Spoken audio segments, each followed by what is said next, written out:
देखिए, आज हम लोग पढ़ेंगे use of these and those. तो सबसे पहले हम देख लेते हैं यूज़ ऑफ़ दीज़। तो बात करें हम दीज़ की, तो दीज़ का मतलब होता है ये या ये सब। दीज़ का जो मीनिंग होता है THESE, दीज़। दीज़ का प्रयोग हम प्लूरल के लिए करते हैं, अर्थात बहुवचन के लिए। अब देख लेते हैं हम इनका डेफिनीशन। जिन हिंदी वाक्यों में ये या ये सब शब्द का प्रयोग होता है, उन वाक्यों का अंग्रेजी बनाते समय दीज़ का प्रयोग करते हैं। कुछ इंपॉर्टेंट नोट देख लेते हैं। यही या ये सब का प्रयोग प्लूरल अर्थात बहुवचन, जैसे कि हमने पहले कहा कि दो या दो से अधिक व्यक्तियों के लिए ये या ये सब का प्रयोग किया जाता है।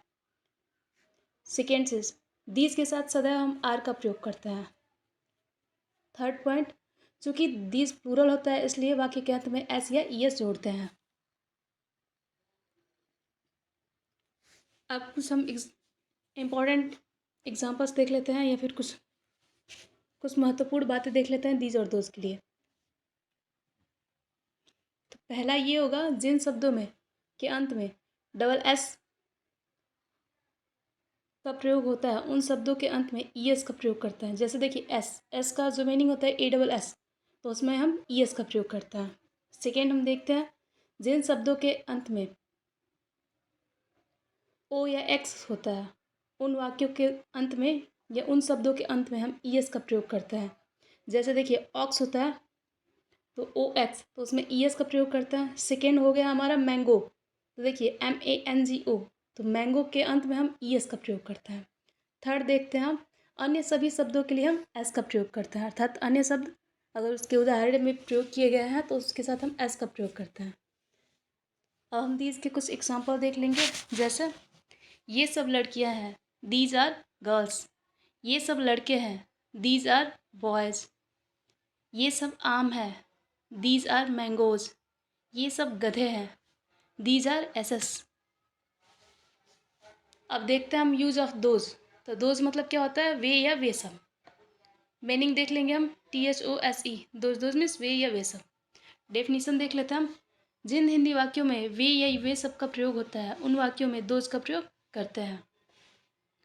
कुछ इंपॉर्टेंट नोट देख लेंगे हम। दोज भी चूंकि प्लूरल होता है इसलिए उसके साथ हम आर का प्रयोग करते हैं। दोज का प्रयोग अभी हमने कहा प्लूरल अर्थात बहुवचन के लिए किया जाता है।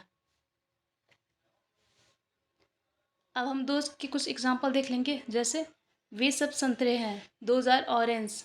वे सब घर हैं, दोज आर हाउसेस। वे सब हिरण हैं, दोज आर डियर्स। वे सब शेर हैं, those are Lions.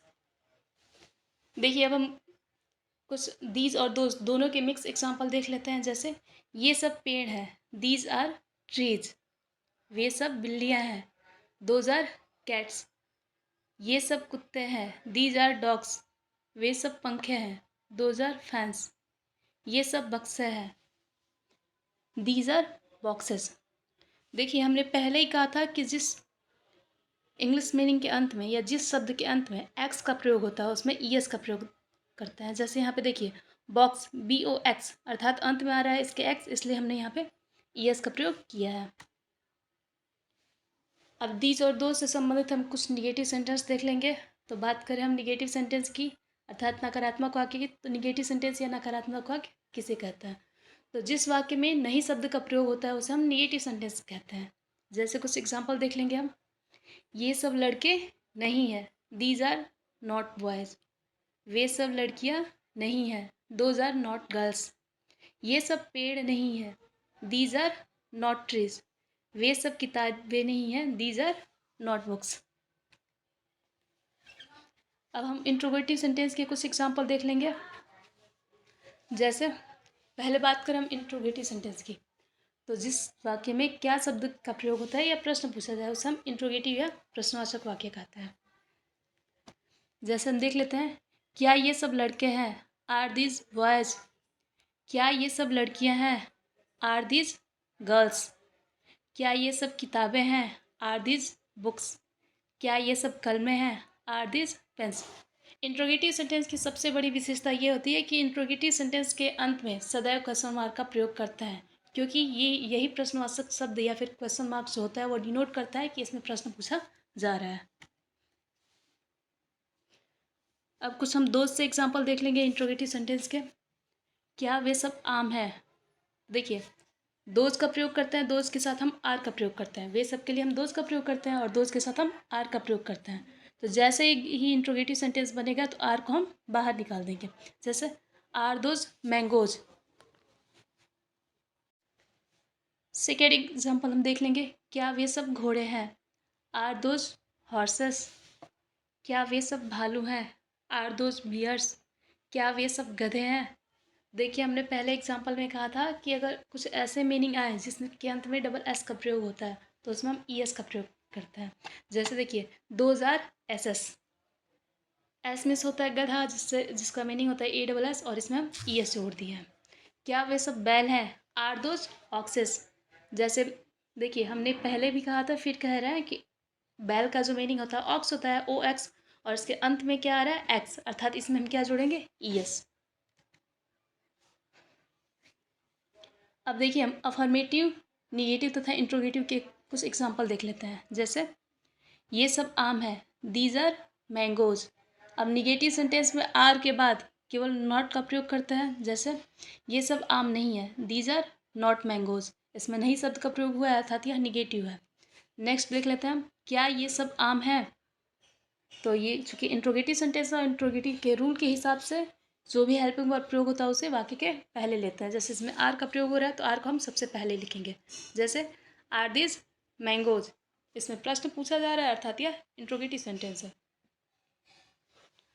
Next example की बात करें हम, तो वे सब संतरे हैं, 2000 ऑरेंज। यह अफर्मेटिव है क्योंकि यह साधारण वाक्य है। ये सब संतरे नहीं हैं, तो यह निगेटिव है क्योंकि इसमें नहीं शब्द का प्रयोग हो रहा है। तो देख लेते हैं हम, 2000 नॉट ऑरेंज। ये सब संतरे, सॉरी, क्या ये सब संतरे हैं? तो इसमें प्रश्न पूछा जा रहा है, अर्थात यह इंट्रोगेटिव है। जैसे देख लेंगे हम, आर दोज ऑरेंज। देखिए, दीज और दोज से संबंधित हम कुछ और एग्जाम्पल देख लेते हैं। जैसे देखिए, पहले हमने साधारण वाक्य लिखा था, जैसे ये सब लड़के हैं, ये सब लड़कियां हैं, लेकिन अब थोड़ा सा उसमें चेंजेस कर रहे हैं। जैसे ये लड़के चालाक हैं, तो देखिए, ये लड़के, इसमें सब्जेक्ट के रूप में क्या प्रयोग हो रहा है? ये लड़के हैं, तो दीज बॉयज। ये का मीनिंग होता है दीज, लड़के मीन्स लड़के का मीनिंग होगा बॉयज, तो दीज बॉयज आर क्लेवर। ये लड़कियां बुद्धिमान हैं, तो देखिए, ये लड़कियां यहाँ पे सब्जेक्ट के रूप में ये लड़कियां का प्रयोग किया गया, अर्थात दीज गर्ल्स आर वाइज। ये गायें सफ़ेद हैं, दीज काउज आर वाइट। ये चूहे काले हैं, यहाँ पे केवल ये शब्द का नहीं हो रहा है, ये नहीं, ये चूहे, अर्थात दीज रैट्स आर ब्लैक। ये आम खट्टे हैं, दीज मैंगोज आर सोर। अब कुछ हम और एग्जांपल देख लेते हैं। जैसे वे सब घर बड़े हैं, दोज हाउसेज आर बिग। वे सब खिड़कियाँ मजबूत हैं, दोज विंडोज आर स्ट्रॉन्ग। वे सब कलमें नीली हैं या नीला है, दोज पेन्स आर ब्लू। वे सब किताबें नई हैं, दोज बुक्स आर न्यू। वे सब घड़ियाँ पुरानी हैं, दोज वॉचेज आर ओल्ड। अब देखिए, इससे संबंधित हम कुछ इंट्रोगेटिव सेंटेंस देख लेते हैं। जैसे क्या ये लड़के चालाक हैं? Are this boys clever? क्या वे आम खट्टे हैं? आर दोज मैंगोज सोर? क्या ये किताबें नई हैं? Are this books new? क्या वे कलमें नीली हैं? Are those pens blue? अब इनसे संबंधित हम कुछ निगेटिव सेंटेंस देख लेते हैं। जैसे क्या ये लड़के चालाक नहीं हैं? These boys are not clever. Sorry, negative sentence नहीं, तो ये लड़के चालाक नहीं है, these boys are not clever. वे आम खट्टे नहीं हैं, दोज मैंगोज आर नॉट सोर। ये गाय सफ़ेद नहीं है, these cows are not white. वे चूहे काले नहीं हैं, those rats are not black.